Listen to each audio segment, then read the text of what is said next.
Alright, what's up everybody? This is Roder Bet. I have experience of betting MMA, the UFC, Bellator for more than 9 years, and I'll be here sharing my betting strategy for Bellator 255 Pibull vs Sanchez.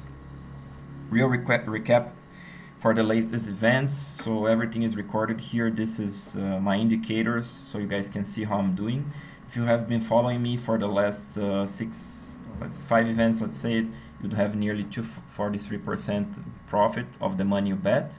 Right, in terms of unit size or percentage size, you would have nearly 15% or 15% or near 15 units of profit. I also separate these things in high, medium, and low quality bets, which are colors in my spreadsheet. You guys will see in a minute. And then how these things add up, how many bets I had when I bet medium quality bets, when I have low quality bets, what is the profit in sum up. The charts are here so you guys can see it. It's a little bit easier to follow maybe. And here on the overall profit in units that I'm having for the year. Guys, if you're a returning subscriber, you know that I like to do these things on the main spreadsheet here, and I put who I'm betting, how much. In this case, for Bellator, I'm not doing because I started off with my breakdown, so just to save a little bit time, I'll be going straight to the breakdowns here, alright? So you guys can follow from here the bets that I'm taking. And before starting the breakdowns, if you don't follow me on Instagram yet, feel free to follow because I'm putting some picks, some bets there before to the videos. So you can take a look at it. And if you trust the analysis from previous time or if you are experienced better yourself, at least you know what I'm doing. Alright, so let's get on to the breakdowns. I'm going to be starting off with Khalid Murtazaliev versus Fabio Aguiar. Just a second here.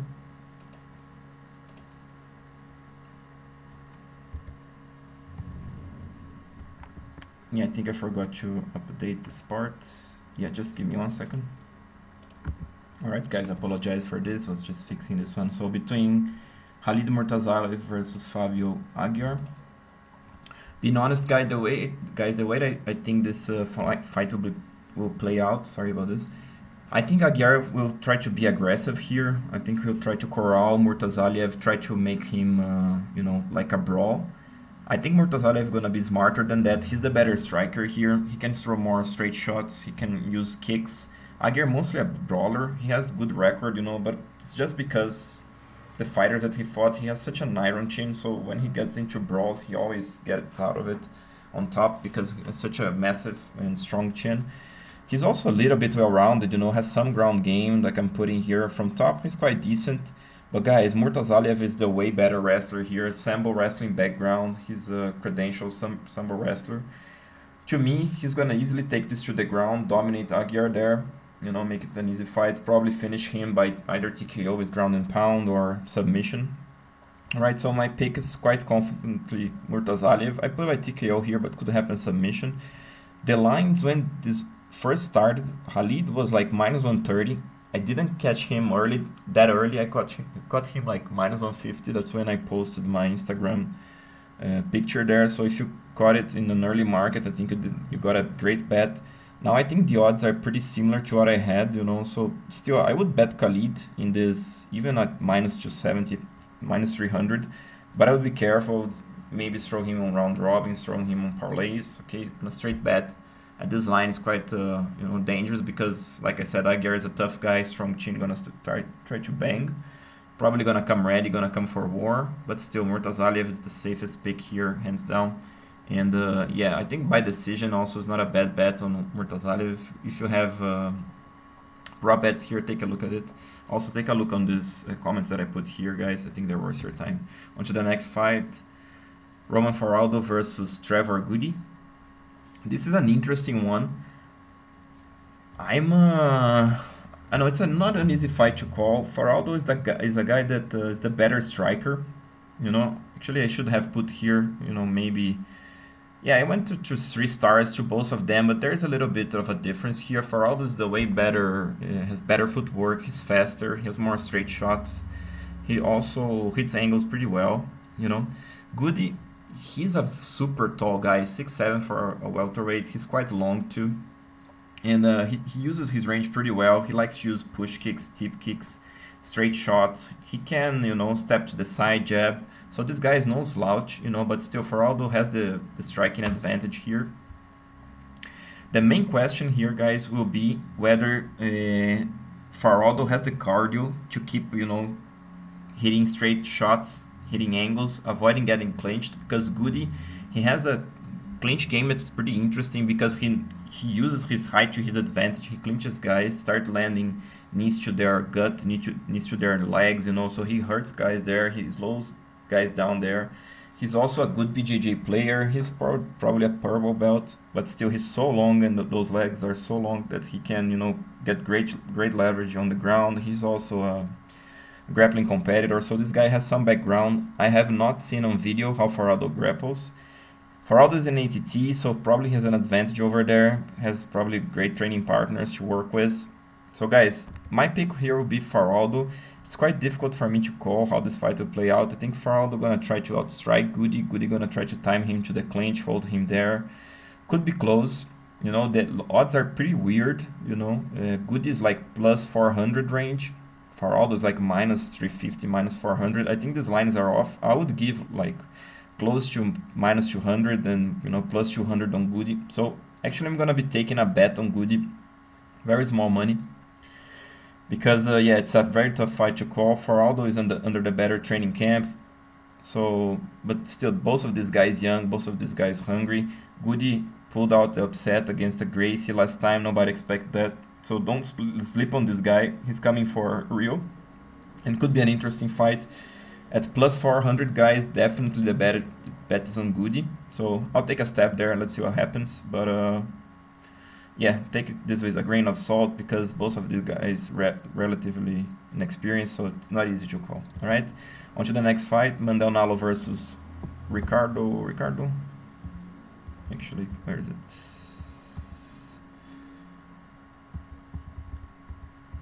So give me 1 second more. 1 second again. I think I missed something here. All right, here it is: Mandel Nallo versus Ricardo Seixas. The fight here, guys, Nallo is a not super tall, but he's a tall, lightweight, super long limbs, you know. This guy is very well-rounded.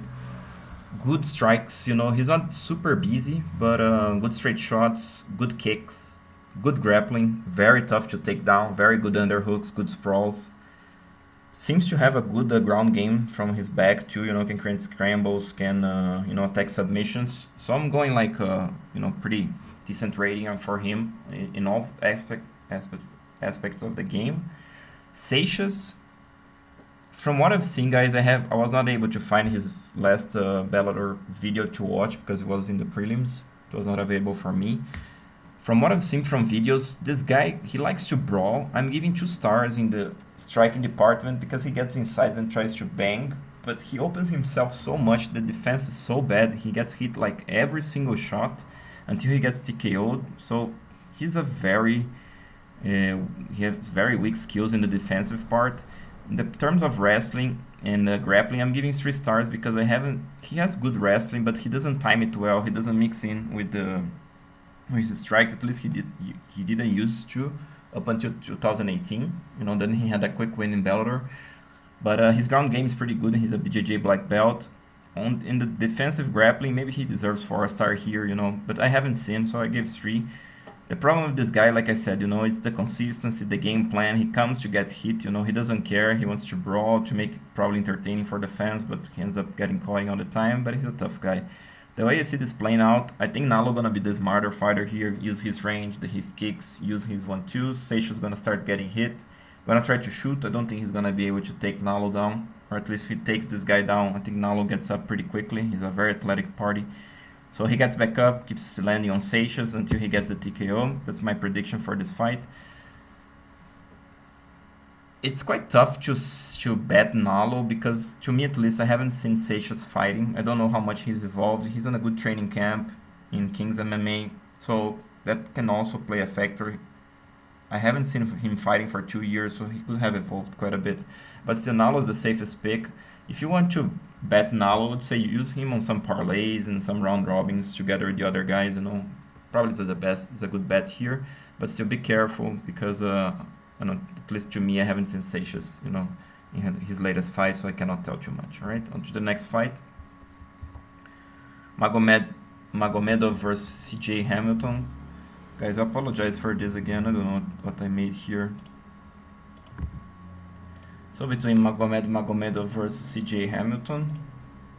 This is another interesting fight. Magomedov is coming out as a very strong favorite. There's a reason for it. This guy beat Peter Yan before. He's a nasty wrestler. Habib level. This guy, is legit. He gets, technical on the wrestling. He chains wrestle. He controls. He does damage. He grapples.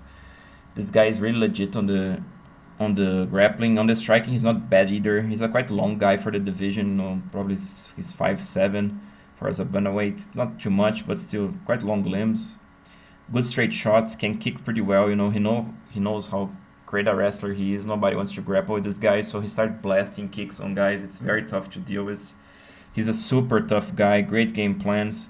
Hamilton is no slouch, guys. Don't sleep on this guy. He's a good wrestler himself. Very athletic guy, strong, has good power on his hands, even though he probably has very few KOs, like 2 KOs only, but still, he has good power. Don't sleep on this. Also, he has good switch head kicks, so he can catch Magomedov. But still gonna be tough.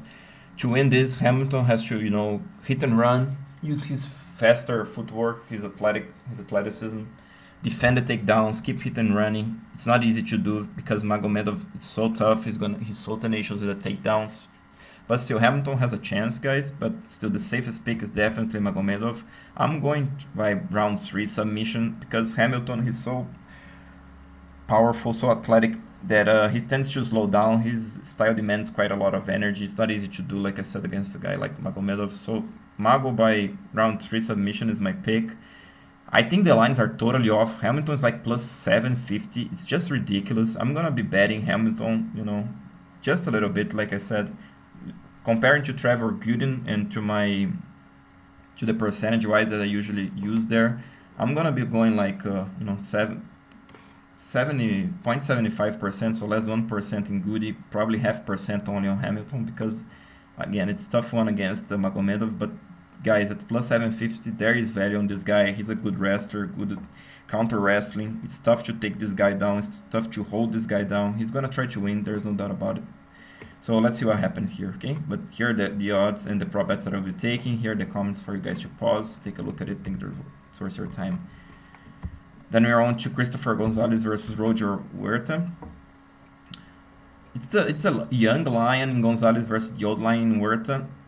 Guys, I wanted to bet Huerta here, to be honest, but this guy, when he shows to fight, he just basically fight his opponent's fight. He's like, he doesn't bring good game plans. This is the problem with Huerta. When he fights brawlers, he comes and tries to brawl with the brawlers. When he fights grapple, he tries to grapple with the grapplers.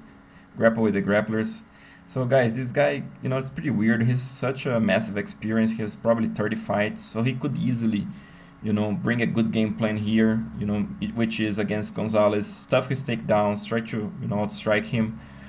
But I don't trust that he's going to do that. I think most likely it's Gonzalez taking him down, holding him down. Huerta has a good ground game, but it's not spectacular. He's tough to hold down, but a guy like Gonzalez, credential wrestler, not bad control. I think even if he cannot hold Huerta down for all the time, he's going to take him down again. So again, it's tough for Huerta here. Skill-wise, they are pretty similar, I would say, both pretty good strikers, pretty good grapplers, but the difference is the use of this guy, the more consistent game plans from Gonzalez. So I think the safest pick here is Gonzalez. I'm going to go by decision. If you have Huerta, you want to bet Huerta, take a look at the decision prop bet. Maybe it's not a bad one because he's a guy that likes to bang. But Gonzalez is not going to give him that, Gonzalez is going to try to out-wrestle him, so probably this is going to go to the decision, so take a look at it, probably over 1.5, over 2.5 may be interesting here too, even though Gonzalez could finish Huerta on the ground by ground and pound, could happen, or submission even. But still, I think this is going to go to the decision. All right, on to the next fight, Kana Watanabe versus Alejandra Lara. Another weird fight to call. Watanabe has the experience over Lara. Lara doesn't have much technique anywhere, but she's so tenacious, has such a big heart to win fights, and she's pretty big and strong. flyweights they are, right? She's a pretty big and strong flyweight. She pushes forward. She swings. She doesn't care, whether she's getting wild or not. She gets taken down. She stands back up, with some underhooks. She creates scrambles. She's quite unorthodox in this regard. She keeps pushing. It's more like a brawler in this regard.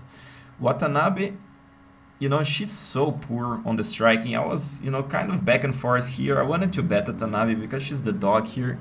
But the striking is so terrible, On the front foot, sometimes she can throw some straight shots, but she doesn't quite use it. Defensively, she's like the other guy there, Seixas. She gets hit like for everything. She hits every single shot. On the grappling, she has decent control from top, but her takedowns are basically arm and head throws, So she's like a judo girl. Sometimes she has some trips inside, but that's basically it. She doesn't do anything rather than that.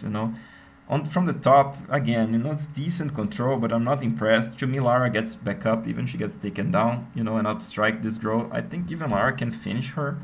I'm going round 1 TKO, so it's quite bold pick for a women flyweight. Could be round 2, even round 3. But still, I think Lara finishes her because, I don't know, her defense is so terrible and Lara's so, tenacious, like I said. I think she gets it back up, keeps pushing the pace, landing on Watanabe's chin, which is always high. She gets hit all the time, so I think she gets finished. All right, on to the next fight. Neiman Gracie versus Jason Jackson. Good fight. This is going to be an interesting one. It's Gracie in the grappling and Jackson in the striking. To me, Gracie going to at some point be able to take Jackson down. I'm giving 2 stars in the rating for Gracie on the striking. This guy's trying to improve, He knows that he has to pick up the striking to be able to be more effective on the ground. He's been trying. He's still not there, but still he's not that bad. Jackson is a good striker, but he's a good MMA striker. He doesn't have a background or anything, It's nothing spectacular as well. It's quite long for the division. Good straight shots, good angles, etc.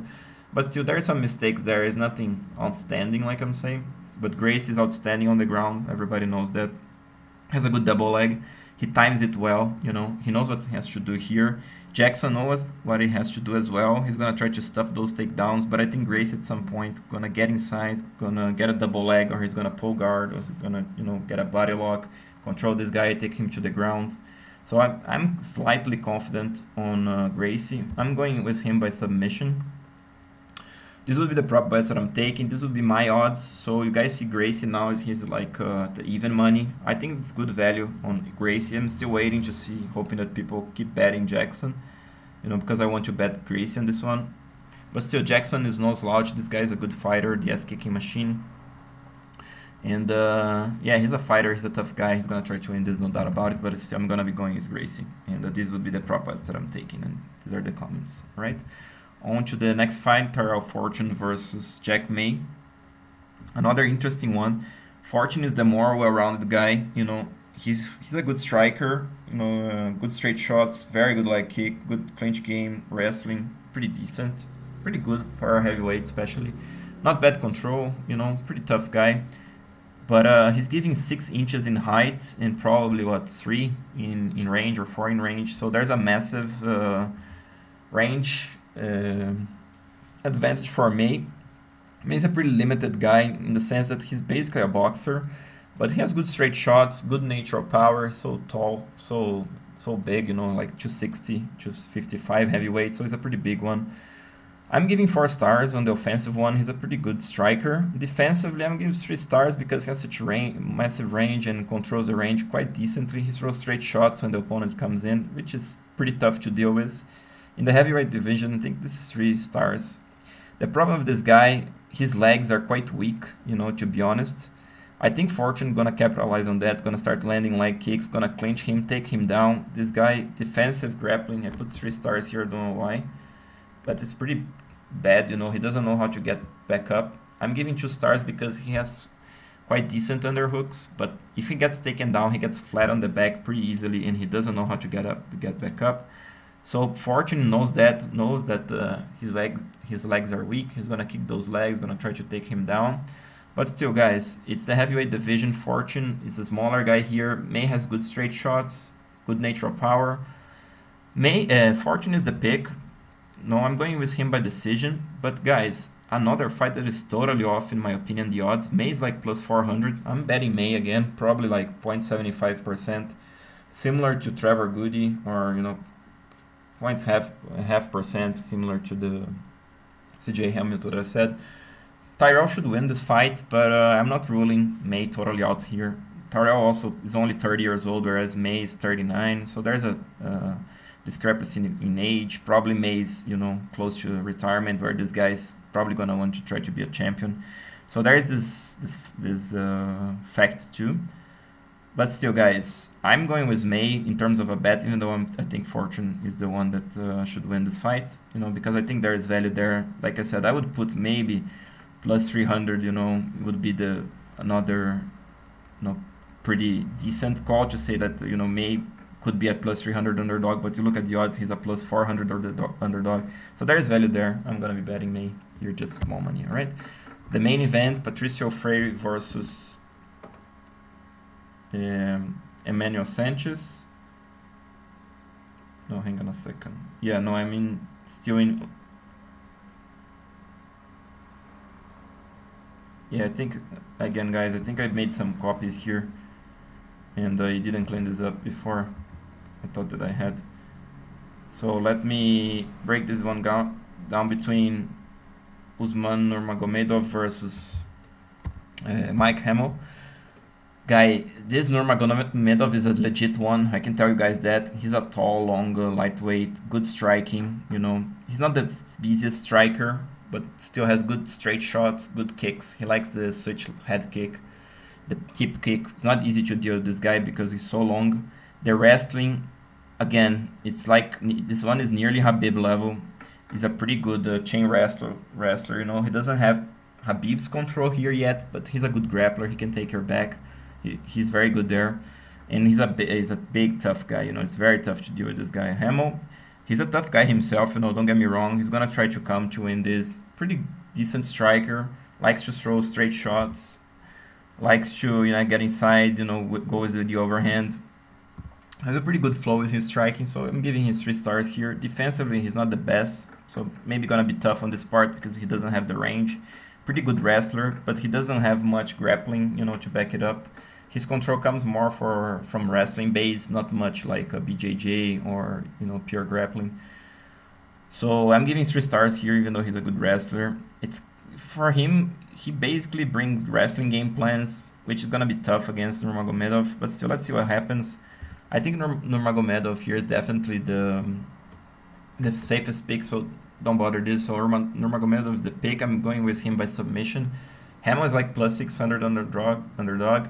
I'm not gonna be betting Hamel because he's basically a wrestler. I don't think he can out wrestle Nurmagomedov. It's quite tough to see him winning here, but still, this guy's tough. This guy's gonna bring it, you know, and anything can happen. So yeah, it's Nurmagomedov by the pick by submission, and no bets for me. Patricio Freire versus Emmanuel Sanchez. To me, gonna be a replay from the previous fight. I think Freire has actually evolved a little bit more than Sanchez has, to be honest. He's using better his clinch, his wrestling. On the striking part, this guy is the busier guy, try to use land more volume. This one is the more power puncher, but he has such a massive experience. You know, he knows what Sanchez is gonna do. He can even maybe eat more shots, but once he lands, he does more damage. Sanchez tried to adjust his style, you know, trying to sit more on his punches, trying to do more damage. I don't think he's gonna be able to do it against Freire. Freire is a good counter puncher. It's tough to deal with this guy. His defensive wrestling is very good. His offensive wrestling pretty decent. Doesn't have much control from the top. He's not the biggest guy for the division, you know. He's not a small one. He's a pretty stocky, strong one. But from the top, he's not that long. So I don't know. I don't see much, you know, control and overall grappling from him, even though he's a BJJ black belt. It's tough to deal with this guy on the ground. I'm going 3 stars for both of them offensively. He's the better defensive grappler because such a nasty takedown defense. Okay, but again, I think gonna be a replay from the first fight. We're gonna see Freire landing with more damage, taking Sanchez down, holding him down a little bit, you know, just looking better in the judge's eyes and keeping his belt, right? So the pick is Freire by decision. I would bet, so this is wrong, but it's Freire by decision. I would be betting Sanchez, You know, by decision is not a bad one. You know, he was like plus 250 dog. There's some money coming on him. Understand why people probably think that he can outvolume Freire, which is true. Maybe he can. But if you're gonna be betting Sanchez, I would say go for decision because it's very unlikely that he finishes Freire. Freire can finish him in the later rounds or even just score clear decision. All right. So guys, this will do for the video. I hope you guys enjoyed. If you please like, subscribe, you know, share with your friends. And there are some updates coming for Patreon, you know. So stay tuned for that. I'll make a video show you guys how to support me on Patreon, put some exclusive content there. If you want to support the channel just by donating for me to keep these things running, if I'm helping you somehow, there is my PayPal account in the description for the video. All right. So again, I hope you guys enjoyed. If you did, please like, subscribe, and see you next time. This is Roderman Bet, bringing the best, most consistent, and transparent betting strategy for you.